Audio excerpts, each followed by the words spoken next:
Mi madre siempre favoreció a mi hermana, me robó oportunidades y me llamó egoísta, pero una confesión forzada reveló una injusticia tan grande que nadie pudo ignorarla. Crecí en una casa donde las comparaciones no eran explícitas, sino constantes. No hacía falta que mi madre dijera, tu hermana es mejor, bastaba con la forma en que su atención se inclinaba siempre hacia ella. Yo aprendí muy temprano a medir mi valor en función de cuánto estorbara. Si pedía algo, era egoísmo. Si protestaba, ingratitud. Si callaba, buen comportamiento. Ese patrón se repitió tantas veces que terminó pareciéndome natural, casi lógico, como si yo realmente estuviera pidiendo de más por querer lo mismo. Recuerdo escenas pequeñas, aparentemente inofensivas, que ahora pesan toneladas. La manera en que celebraba los logros de mi hermana con entusiasmo genuino y cómo los míos eran recibidos con un gesto neutro, seguido de un podrías haberte esforzado más. No importaba el contexto ni las dificultades.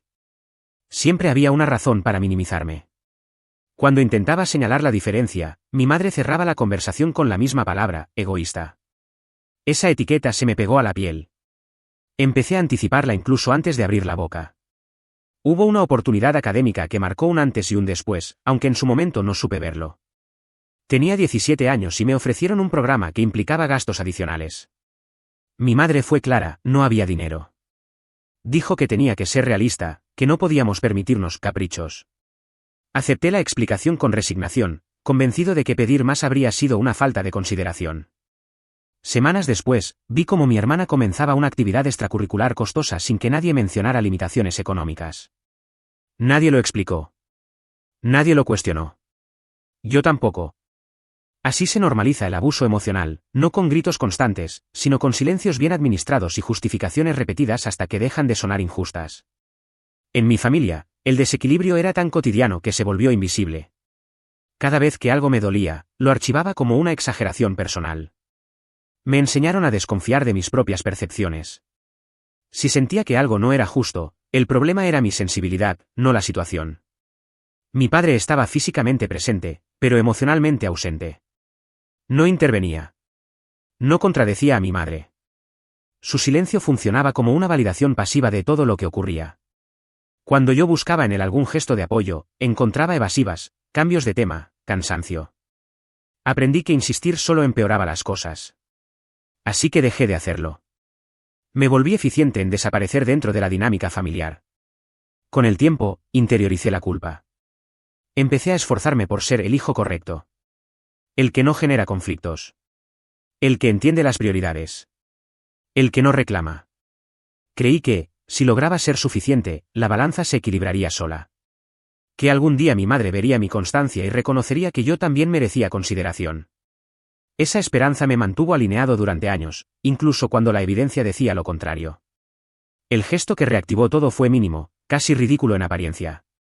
Una conversación casual, una decisión tomada por mi madre sin consultarme, que favorecía de nuevo a mi hermana en algo que me afectaba directamente. La forma en que lo comunicó fue lo que me descolocó. No hubo explicación, solo la expectativa automática de que yo lo aceptara. Sentí la misma presión en el pecho que había sentido de niño. La misma sensación de ser invisible, pero exigido. Esa vez, algo cambió. No reaccioné con enojo inmediato. Reaccioné con una incomodidad distinta, más profunda. Empecé a repasar mentalmente situaciones pasadas, a conectarlas entre sí. Las oportunidades que no llegaron. Las decisiones tomadas por mi bien. Las veces que fui llamado egoísta por querer equidad. Por primera vez, me permití considerar que el patrón no era producto del azar ni de malentendidos acumulados. No tenía pruebas, solo una intuición persistente. Pero esa intuición ya no se iba. Se instaló como una grieta en la narrativa familiar que siempre había aceptado sin cuestionar. Algo no encajaba del todo en mi pasado, y aunque aún no sabía qué era, entendí que no podría seguir ignorándolo sin traicionarme otra vez. La beca apareció en un momento en el que yo ya estaba cansado de esperar validación. No era solo un ascenso laboral, era una salida concreta, una posibilidad real de independencia. El tipo de oportunidad que no se repite con facilidad. Cuando recibí el correo, sentí algo parecido al vértigo. Por primera vez en mucho tiempo, el futuro no parecía una continuación automática del pasado. Había miedo, sí, pero también una expectativa que me obligaba a imaginarme fuera del rol que siempre me habían asignado. Mi madre fue la primera persona a la que se lo mencioné. No porque necesitara permiso, sino porque aún vivía bajo la inercia de compartir mis decisiones importantes con ella. Su reacción fue extrañamente calmada. Demasiado. Escuchó en silencio, hizo algunas preguntas prácticas y cerró la conversación diciendo que lo hablaríamos con más tiempo. No hubo entusiasmo, pero tampoco rechazo explícito. Esa ambigüedad me tranquilizó de forma equivocada. Días después, recibí una notificación breve y confusa desde la organización de la beca. Decía que mi candidatura había sido retirada tras una comunicación interna. No entendí nada. Revisé correos, volví a leer cada línea, busqué errores. No había ninguno. Llamé. Me dijeron que alguien había contactado en mi nombre, argumentando que yo no estaba en condiciones de aceptar la oferta. No dieron más detalles. Tampoco necesitaban hacerlo. Sentí una presión inmediata en el estómago. Sabía exactamente quién había sido. Cuando la enfrenté en privado, no negó haber intervenido. Dijo que lo hizo por mi bien. Que no era el momento adecuado. Que yo no estaba preparado para el nivel de exigencia. Que habría sido un error apresurado. Cada frase venía envuelta en un tono protector que no coincidía con el daño real que acababa de causarme. Cuando intenté explicarle lo que esa oportunidad significaba para mí, no escuchó. Volvió a usar la palabra de siempre. ¿Egoísta? Como si querer decidir sobre mi propia vida fuera una traición personal hacia ella. Lo que terminó de romper algo dentro de mí fue lo que ocurrió semanas después. Mi hermana recibió una ventaja profesional muy similar. No idéntica, pero comparable en impacto y proyección. Esta vez no hubo dudas sobre el dinero, el momento ni la preparación. Mi madre se involucró activamente para facilitarle el proceso. Ayudó con contactos, tiempos, incluso con la logística. Observé todo desde fuera, con una mezcla de incredulidad y una lucidez amarga que no había tenido antes. Ya no podía justificarlo como coincidencia. Ese contraste despertó un recuerdo que había mantenido enterrado. Otra ocasión, años atrás, en la que una posibilidad se diluyó sin explicación clara. En ese momento acepté la versión oficial sin resistencia. Ahora, al revisarla desde esta nueva perspectiva, la escena se reorganizó sola. Las frases, los silencios, las decisiones tomadas sin consultarme. Todo encajaba con una precisión inquietante. No era un episodio aislado. Era un método. Mi relación con mi hermana empezó a tensarse de formas sutiles. No porque ella hubiera hecho algo conscientemente, sino porque yo ya no podía fingir normalidad.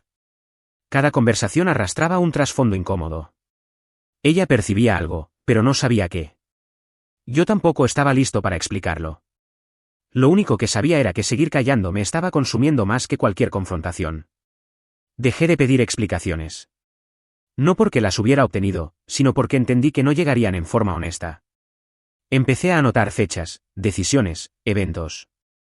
No con la intención inmediata de acusar, sino para ordenar mi propia memoria. Necesitaba comprobar que no estaba exagerando, que no estaba construyendo una narrativa desde el resentimiento. Cada anotación reforzaba la misma conclusión, hubo interferencias constantes, siempre disfrazadas de cuidado. Esa toma de conciencia no fue liberadora. Fue pesada. Implicaba aceptar que muchas de mis limitaciones no habían sido fallas personales, sino consecuencias de decisiones ajenas. Implicaba revisar mi identidad completa, construida alrededor de la idea de que yo no merecía más. Sentí rabia, pero también una tristeza profunda por el tiempo perdido intentando ser suficiente para alguien que nunca quiso que lo fuera. No sabía aún qué iba a hacer con todo eso. Solo tenía claro que algo concreto había sido manipulado, y que seguir mirando hacia otro lado ya no era una opción.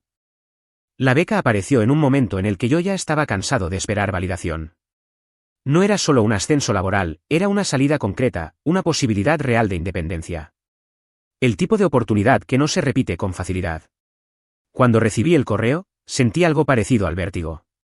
Por primera vez en mucho tiempo, el futuro no parecía una continuación automática del pasado. Había miedo, sí, pero también una expectativa que me obligaba a imaginarme fuera del rol que siempre me habían asignado.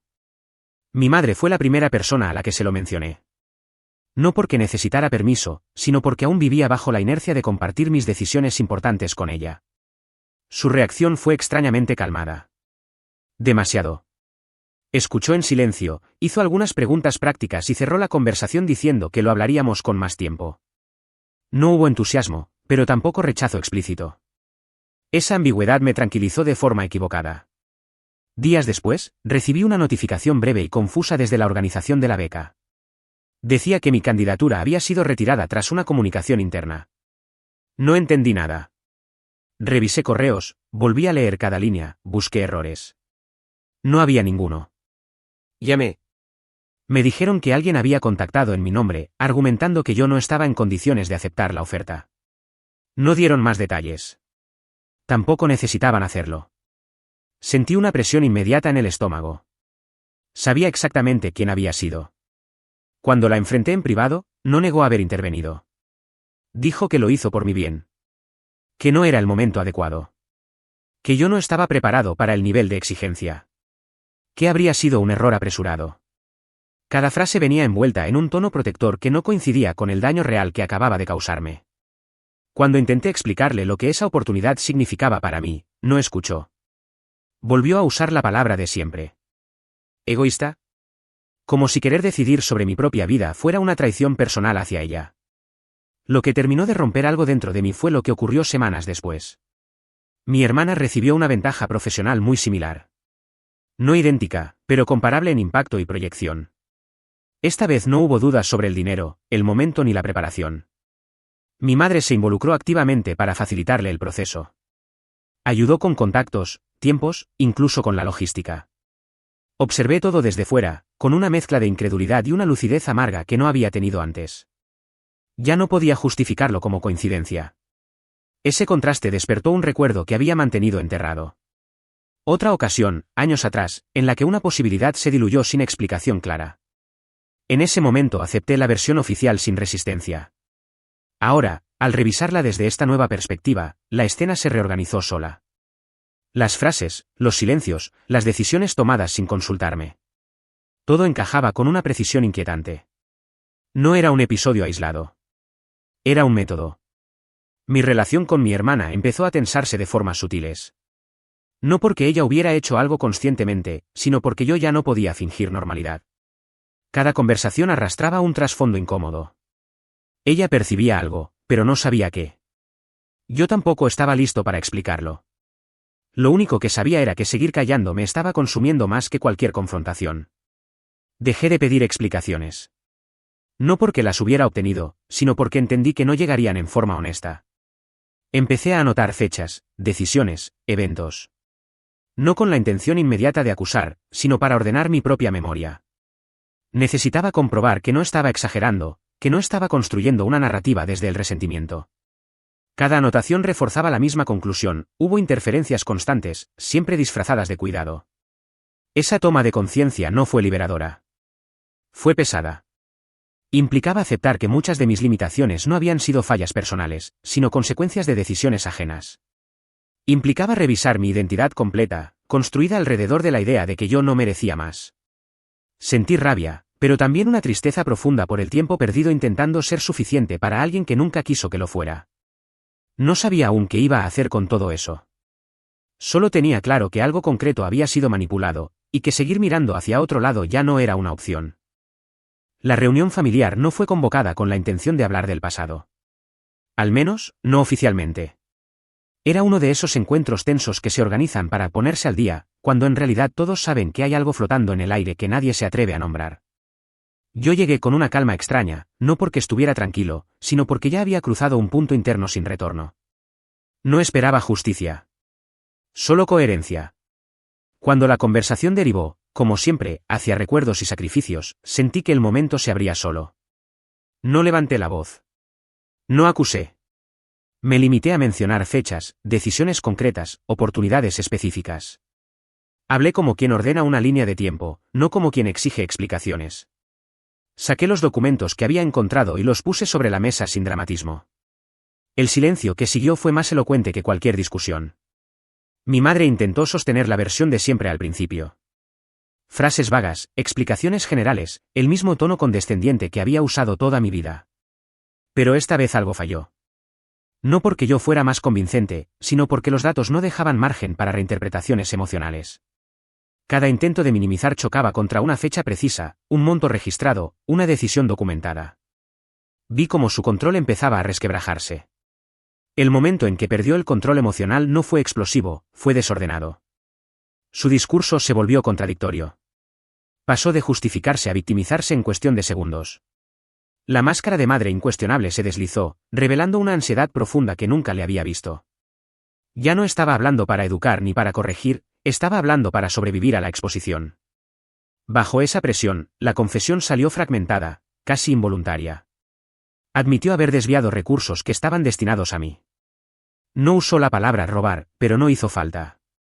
Reconoció que tomó decisiones económicas conscientes para limitar mis opciones. Dijo que era lo mejor para la familia.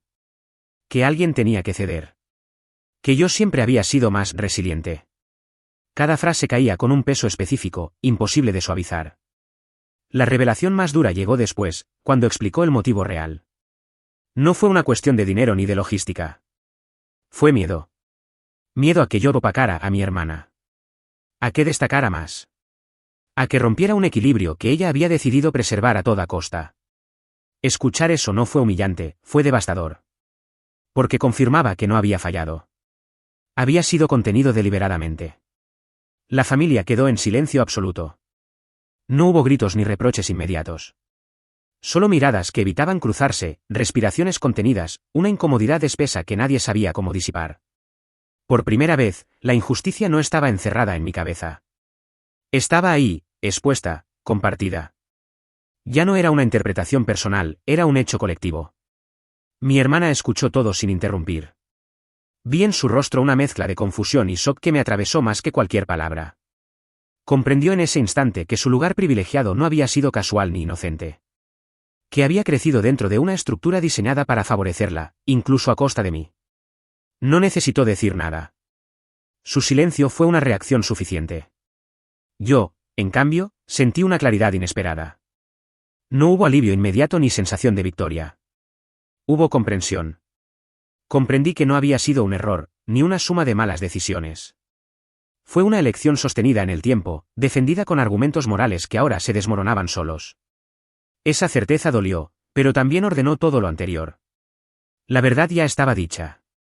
Y aunque nadie se atrevió a nombrar las consecuencias en ese momento, todos supimos que nada volvería a ser como antes.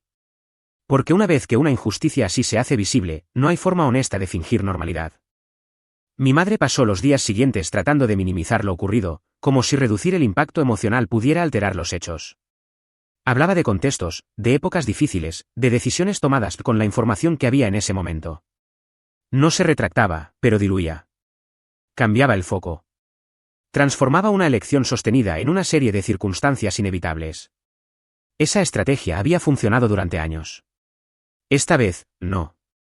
Lo que más la descolocó no fue mi reacción, sino la ausencia de respaldo. Nadie salió a justificarla como antes. Los silencios ya no eran complicidad, eran distancia. Algunos familiares evitaron el tema, otros comenzaron a hacer preguntas que nunca se habían permitido. La figura de autoridad moral que había construido se resquebrajaba sin necesidad de confrontaciones directas. Bastaba con que nadie la defendiera. Mi hermana fue quien más sufrió el impacto inmediato. Entró en una crisis que no esperaba. No por perder privilegios concretos, sino por comprender su rol involuntario dentro de todo ese sistema. Descubrió que muchas de sus oportunidades habían estado ligadas a mis renuncias forzadas. Esa revelación desarmó la narrativa que tenía sobre sí misma. Ya no podía atribuir todo a mérito propio sin cuestionarse. Y esa duda la atravesó con una intensidad que no supe cómo acompañar. Con el tiempo, comenzaron a emerger más detalles. Otras oportunidades bloqueadas, decisiones tomadas sin consultarme, recursos redirigidos sistemáticamente. No aparecieron de golpe ni en forma de confesiones dramáticas. Surgieron en conversaciones cruzadas, en aclaraciones incómodas, en intentos de explicar lo inexplicable. Cada nuevo dato reforzaba la misma conclusión, no fue un episodio aislado, fue un patrón sostenido con plena conciencia. Mi padre, finalmente, admitió haber sabido parcialmente. No todo, pero lo suficiente como para no ser inocente. Dijo que pensó que era lo mejor para mantener la paz familiar. Que no quiso intervenir. Esa explicación no me sorprendió. Confirmó lo que siempre había intuido, su pasividad no era ignorancia, era elección. No sentí rabia inmediata. Sentí una decepción antigua, conocida, como si esa confesión solo hubiera puesto palabras a algo que siempre estuvo ahí. La imagen de familia empezó a desmoronarse. No por un evento explosivo, sino por acumulación. Cada gesto cotidiano quedó contaminado por lo que ahora sabíamos. Las conversaciones se volvieron medidas. Las reuniones, tensas. Ya no había un relato común que nos uniera. La historia compartida había sido alterada, y no todos estaban dispuestos a revisarla con honestidad. Yo dejé de discutir. No por resignación, sino porque entendí que mi rol ya no era convencer a nadie. La verdad estaba expuesta. Insistir habría sido una forma de seguir atado a una dinámica que me había dañado durante años. Empecé a observar las consecuencias con una distancia que nunca había tenido. Ver cómo cada uno lidiaba con lo ocurrido decía más que cualquier disculpa. En ese proceso, comprendí algo fundamental: la verdad ya no podía ocultarse, pero tampoco podía repararlo todo. No iba a devolverme el tiempo ni las oportunidades perdidas. Lo único que podía hacer era dejar de cargar con una culpa que nunca me correspondió.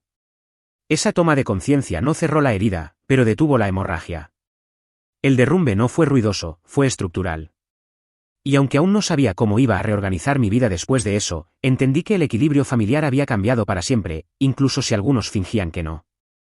No anuncié el corte emocional como una medida drástica ni como un castigo. Simplemente dejé de buscarla. Dejé de explicarme. Dejé de ofrecer contexto. Durante años, cada distancia había sido temporal, cargada de culpa, seguida de intentos por reparar algo que yo no había roto. Esta vez fue distinto. No hubo explosión previa ni ultimátum. Solo un repliegue interno que se volvió visible con el tiempo. Cuando mi madre intentó acercarse, lo hizo desde el lugar que conocía mejor: las disculpas condicionadas. No negaba lo ocurrido, pero lo relativizaba. Pedía comprensión por sus miedos, por sus errores, por su historia personal. Esperaba que yo volviera a ocupar el rol de hijo empático, el que absorbe el dolor ajeno incluso cuando es el propio el que sigue abierto. Rechacé esas disculpas sin elevar la voz, sin dramatismo. No porque no dolieran, sino porque llegaban tarde y exigían demasiado. Mi hermana fue la única que intentó reconstruir algo de forma honesta. No desde la defensa, sino desde la culpa. Se acercó con preguntas incómodas, con silencios largos, con una necesidad evidente de entender quién era fuera del favoritismo que la había rodeado siempre. Nuestra relación no se reparó de inmediato. Se volvió cautelosa, frágil, pero real. Por primera vez, no estaba basada en comparaciones impuestas, sino en una vulnerabilidad compartida que ninguno de los dos había elegido. Tomé decisiones profesionales sin consultar a nadie. No como acto de rebeldía, sino como ejercicio de autonomía. Elegí caminos que antes habría descartado por miedo a incomodar. Acepté riesgos que siempre me dijeron que no eran para mí. Esa independencia no fue eufórica. Fue silenciosa, firme, sostenida por la certeza de que ya no necesitaba permiso para existir fuera de la narrativa familiar. La distancia empezó a revelar apoyos inesperados. Personas que habían observado sin intervenir ahora se acercaban con cuidado. Otras se alejaron sin explicaciones. Entendí que cada vínculo estaba siendo reconfigurado por la verdad que había salido a la superficie. Mi madre, en particular, comenzó a perder el control del relato ante otros parientes. Ya no podía presentarse como la figura sacrificada sin que alguien recordara lo que había admitido.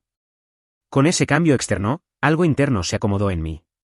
Recuperé una confianza que no sabía que había perdido. No una seguridad grandiosa, sino una calma funcional. Dejé de anticipar juicios. Dejé de justificar mis decisiones antes de tomarlas. Empecé a reconocerme como alguien capaz de sostenerse sin aprobación constante. La venganza, si así puede llamarse, no tuvo forma de castigo visible. Se transformó en cierre interno. En la renuncia consciente a seguir participando de una dinámica que me había definido desde la carencia. No hubo confrontación final ni palabras memorables. Hubo una retirada estratégica del lugar donde siempre me habían pedido que me achicara. La vida siguió. Y aunque nada se resolvió de manera espectacular, las consecuencias comenzaron a desplegarse solas, sin que yo tuviera que empujarlas. El aislamiento no llegó de golpe. Fue gradual, casi educado. Algunos familiares dejaron de llamarla con la misma frecuencia. Otros comenzaron a marcar límites que antes no existían. No hubo un exilio declarado, pero sí una distancia creciente que se notaba en los detalles. Invitaciones más cortas, conversaciones más superficiales, una cautela nueva en torno a su figura. La confesión había dejado una marca que ya no podía borrarse con gestos de autoridad o sacrificio tardío. La reputación de madre entregada empezó a desmoronarse de una forma que ni siquiera yo había previsto. Durante años, ese rol la había protegido de cualquier cuestionamiento. Ahora, cada historia que contaba era escuchada con un filtro distinto. No la contradicían abiertamente, pero tampoco la celebraban. Ese silencio era distinto al que yo había soportado toda la vida. Era un silencio que ya no la beneficiaba. Mi hermana atravesó su propio proceso de quiebre. Empezó a cuestionar toda su crianza, cada logro, cada privilegio que había dado por sentado. La vi enfrentarse a una identidad construida sobre una ventaja que nunca pidió, pero que tampoco había cuestionado.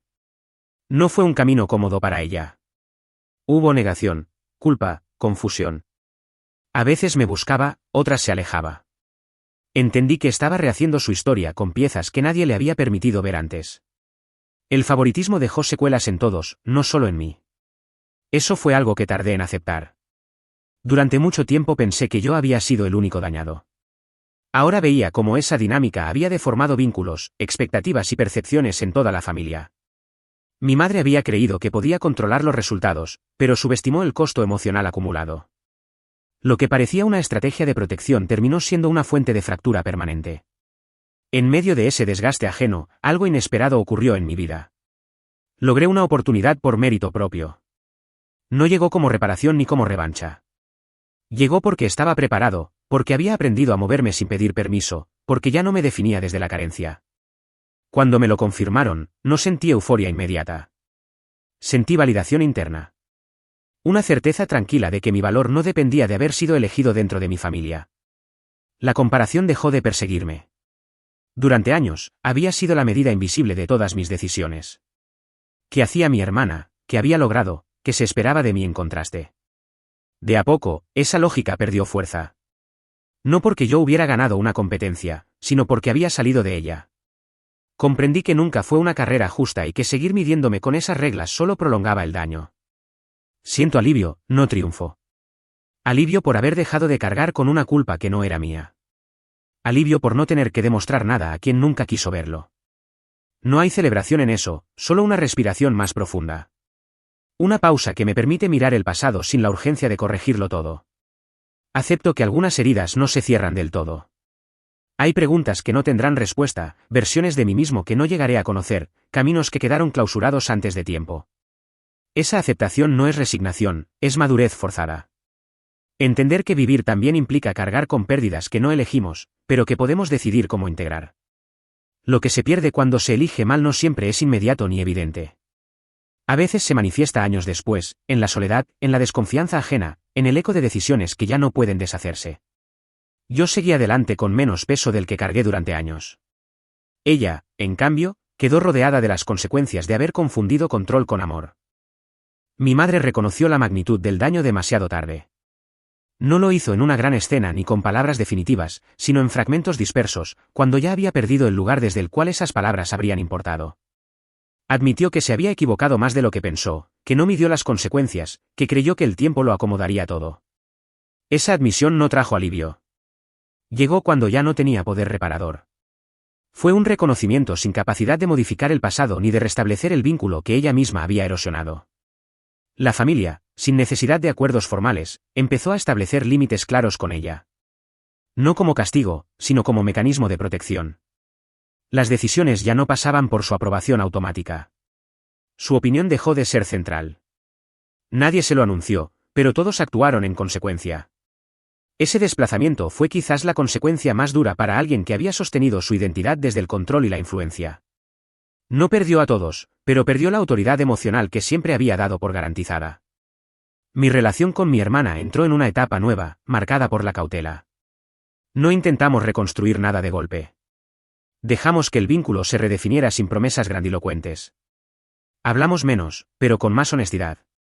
A veces compartimos silencios incómodos que antes habríamos llenado con comparaciones implícitas. Otras veces, pequeñas complicidades emergen sin esfuerzo. No somos los mismos, y eso, por primera vez, no se siente como una amenaza. Yo dejé de buscar validación materna de forma consciente. No fue un acto simbólico ni una declaración interna solemne. Simplemente ocurrió. Me di cuenta de que ya no necesitaba imaginar cómo reaccionaría ella ante mis decisiones. Dejé de anticipar su aprobación o su crítica. Esa ausencia de expectativa liberó una energía que antes estaba atrapada en la justificación constante. Empecé a vivir con una ligereza que no conocía, no porque todo fuera fácil, sino porque ya no cargaba con una mirada que me empequeñecía. Las oportunidades perdidas no volvieron. Eso fue algo que tuve que aceptar sin adornos. Hay caminos que se cierran para siempre, no por incapacidad propia, sino por interferencias ajenas. Al principio, ese pensamiento dolía como una herida abierta. Con el tiempo, su peso disminuyó. No desapareció, pero dejó de definir cada decisión presente. Aprendí a reconocer el duelo sin convertirlo en identidad. La injusticia dejó de ser el eje alrededor del cual giraba mi historia. No porque se hubiera borrado, sino porque dejó de ocupar el centro. Entendí que vivir anclado a ella era permitir que siguiera dictando mis movimientos, incluso después de haber sido revelada. Elegí desplazarla, no negarla. Colocarla en su lugar real, una verdad dolorosa que explica el pasado, pero no gobierna el futuro. Mi madre, por su parte, quedó enfrentada a una realidad que ya no podía controlar. Sus intentos de acercamiento se volvieron más cuidadosos, menos invasivos. A veces percibo arrepentimiento genuino, otras veces solo miedo a quedarse sola. Ya no me corresponde distinguirlo. Esa responsabilidad dejó de ser mía. Lo que hizo tuvo consecuencias emocionales y relacionales claras, y convivir con ellas es ahora parte de su camino, no del mío. Comprendí que la verdad fue la verdadera justicia. No la exposición pública, no la humillación, no el castigo directo. La verdad desarmó las narrativas falsas, redistribuyó las responsabilidades y obligó a cada uno a mirarse sin excusas. No reparó todo, pero impidió que el daño siguiera reproduciéndose en silencio. Eso, para mí, fue suficiente.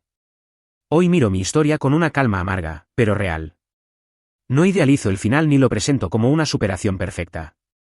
Hay cicatrices que siguen ahí, visibles solo para mí.